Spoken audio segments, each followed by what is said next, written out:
Hello friends, I hope आप सभी अच्छे होंगे और आपकी पढ़ाई भी अच्छी चल रही होगी। My name is Jayas and I got 99.3 percentile in JEE mains 2025। आज के इस वीडियो में आपको बताऊंगा कि जो बचे हुए 3 मंथ्स हैं जी मेंस 2026 के फर्स्ट अटैम्प्ट के लिए यानी कि जनवरी अटैम्प्ट के लिए, उसमें हमें क्या स्ट्रेटजी यूज़ करें, अगर क्या ऐसी प्रिपरेशन टेक्निक यूज़ करें जिससे हमारी 99+ परसेंटाइल फर्स्ट अटैम्प्ट में ही आ जाएँ और फिर हम एडवांस को अपना टारगेट मान के चलें, हमको अप्रैल अटैम्प्ट पर अपना फोकस ना लगाना पड़े। तो उसके लिए मैं आपको इस वीडियो में डिटेल में बताऊंगा, क्योंकि मैंने भी यही स्ट्रेटजी यूज़ करी थी जैसे मेरे 99.3 परसेंटाइल आए थे जीमेंस 2025 में। तो मैं आपको बिल्कुल डिटेल में बताऊंगा, एक एक चीज़ को बहुत इंपॉर्टेंट है, हर चीज़ को ध्यान से सुनना, क्योंकि अगर ये आपने चीज़ें फॉलो कर ली तो बिलीव मी आपके 99+ परसेंटाइल आने से कोई भी नहीं रोक सकता है। ठीक है, तो स्टार्ट करता हूँ। देखिए, इस टाइम पर बहुत से ऐसे बच्चे होंगे जिन्होंने अपना सारा सिलेबस कंप्लीट भी कर लिया होगा, और बहुत से बच्चे ऐसे भी होंगे, इवन 60-70% ऐसे बच्चे होंगे, 70% होंगे जिनका सिलेबस अभी भी ख़त्म नहीं हुआ होगा, तो वो सिलेबस कंप्लीट करने में लगे हुए होंगे, है ना। और जिनका सिलेबस कंप्लीट हो चुका होगा वो टेस्ट दे रहे होंगे, है ना, कुछ पार्ट टेस्ट दे रहे होंगे, कुछ फुल टेस्ट भी देना स्टार्ट कर चुके होंगे। तो आपको क्या करना है इस टाइम पर, अगर आपका सिलेबस कंप्लीट नहीं हुआ है, मतलब अगर आपका 70-80% सिलेबस कंप्लीट हो गया है, तो टेस्ट देना, अगर आपने अभी तक टेस्ट नहीं दिया तो फुल टेस्ट देना स्टार्ट करना है जब आपका सिलेबस पूरा कंप्लीट होना है। और नवंबर एंड तक जितना सिलेबस हो पा रहा है उतना करिए, उसके बाद दिसंबर में तो टेस्ट देनी ही देनी है।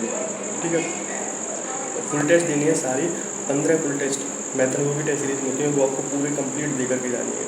क्योंकि जब आप टेस्ट दोगे तो आपको पता चलेगा कि किस वैरायटी के क्वेश्चंस मैं ज़्यादा अच्छी तरीके से सॉल्व कर पा रहा हूँ, किस चैप्टर का क्वेश्चन आता है तो मैं उसको ईजिली हैंडल कर पाता हूँ, किस चैप्टर के क्वेश्चन को मैं ईजिली हैंडल नहीं कर पाता हूँ, या फिर इस चैप्टर के क्वेश्चन को मैं देखते ही सॉल्व कर देता हूँ, लेकिन जब टेस्ट में ये वाला क्वेश्चन आता है, मतलब इस चैप्टर क्वेश्चन आता है तो टेस्ट में नहीं कर पाता हूँ मैं। तो ये सब तुमको जब टेस्ट दोगे, जब एक्चुअल मॉक टेस्ट दोगे, तब तुमको यही सब चीज़ें पता चलेंगी। तो टेस्ट, मॉक टेस्ट पेपर से पहले मॉक टेस्ट देना बहुत इंपॉर्टेंट है। और 1-2 मॉक टेस्ट से कुछ नहीं होता है, 15 मॉक टेस्ट जब आप दोगे तो आपको एक्चुअल पता चलेगा कि अच्छा, जब कठिन टेस्ट आता है तो मैं इस तरीके से परफॉर्म करता हूँ, जब ईजी टेस्ट आता है तो मैं ज़्यादा ओवर अटैम्प्ट कर देता हूँ, जिससे मेरी नेगेटिव मार्किंग बढ़ जाती है।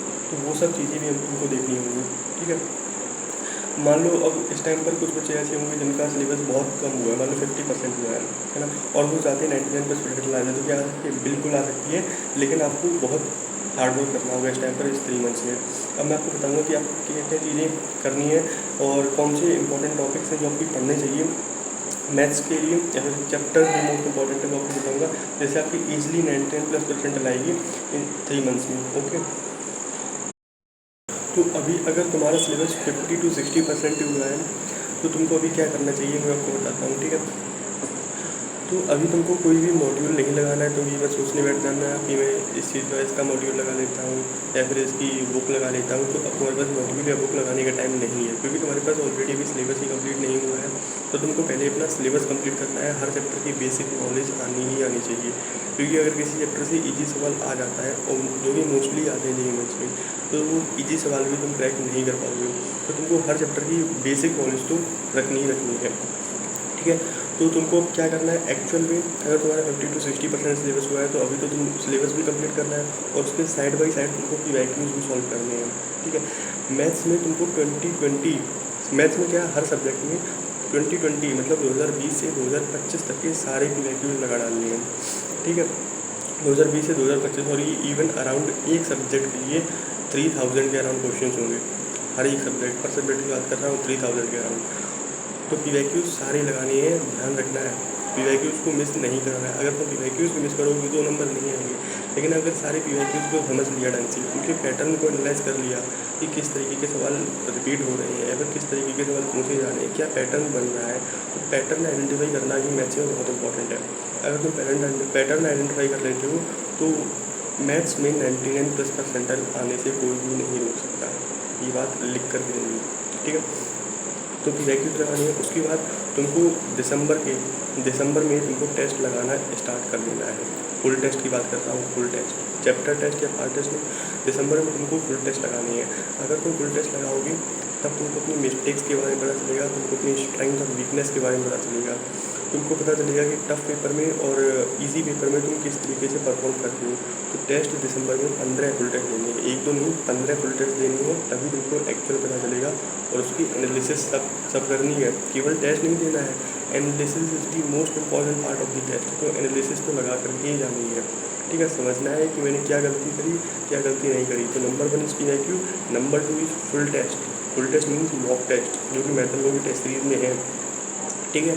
और नंबर 3 जो तुमने अभी तक, मान लो कुछ बच्चे होंगे उन्होंने पहले टेस्ट दिए भी होंगे, पार्ट टेस्ट दिए होंगे, चैप्टर टेस्ट दिए होंगे, तो यही टाइम है अब उन मिस्टेक्स को, मतलब उन मिस्टेक्स को दोबारा से रिविजिट करो, उनको दोबारा से समझो कि तुमने क्यों गलती करी थी, कहाँ पर गलती करी थी।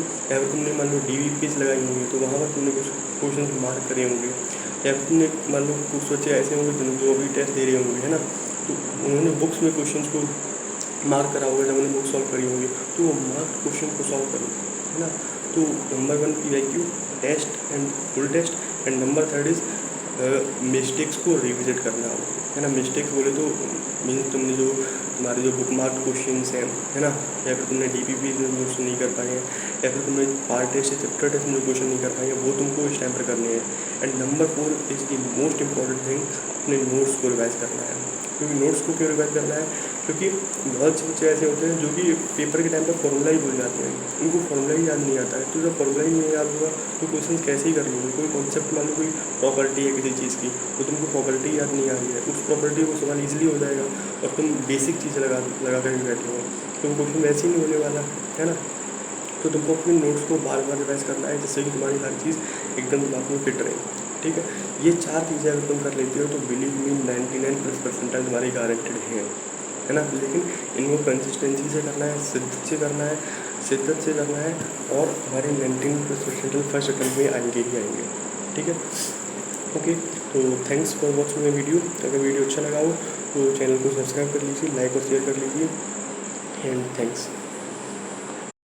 तो अब मैं आपको बताऊंगा मोस्ट इम्पॉर्टेंट चैप्टर्स मैथ्स के लिए, जो कि आपको JEE मेंस फर्स्ट अटेम्प्ट से पहले करके जाने हैं, चाहे किसी भी हालत में, ठीक है। क्योंकि इन चैप्टर्स से मैक्सिमम क्वेश्चंस बनने के चांस रहते हैं और मैक्सिमम क्वेश्चंस बनते भी हैं। अगर इन चैप्टर्स को तुम खुद करके जाते हो तो तुम्हारा बहुत ज़्यादा नुकसान होने वाला है। तो इन चैप्टर्स को तुमको करके जाना है। तो मैं आपको मोस्ट इम्पॉर्टेंट चैप्टर्स आपको बताने वाला हूँ मैथ्स के लिए। तो सबसे पहले 11th के लिए बात करता हूँ। तो 11th में quadratic equation, sequence series, third one is binomial theorem, and fourth is statistics. ये 4 चैप्टर्स बहुत इंपॉर्टेंट चैप्टर्स हैं 11th के मैथ्स के लिए, ठीक है। इसके बाद मैं 12th की बात करता हूँ। 12th के लिए वेक्टर 3D, मैट्रिसेस डिटर्मिनेंट है। ये 4 चैप्टर, लेकिन इनमें 2 चैप्टर को एक साथ बोला जाता है, वेक्टर 3D और मैट्रिसेस डिटर्मिनेंट। चारों ही बहुत इंपॉर्टेंट चैप्टर हैं। इन चारों को मिला करके 5 से 6 सवाल आते ही आते हैं। चारों को मिला करके बात करें 5 सवाल तो कन्फर्म है, ठीक है, 4 चैप्टर से। इसके बाद डिफरेंशियल इक्वेशन और IDF, ठीक है। तो ये 6 चैप्टर 12th के और 4 चैप्टर 11th के, ये 10 चैप्टर तुमको करके जाने हैं मैथ्स के लिए। आपको बहुत बेनिफिट यहाँ से मिलने वाला है, ओके।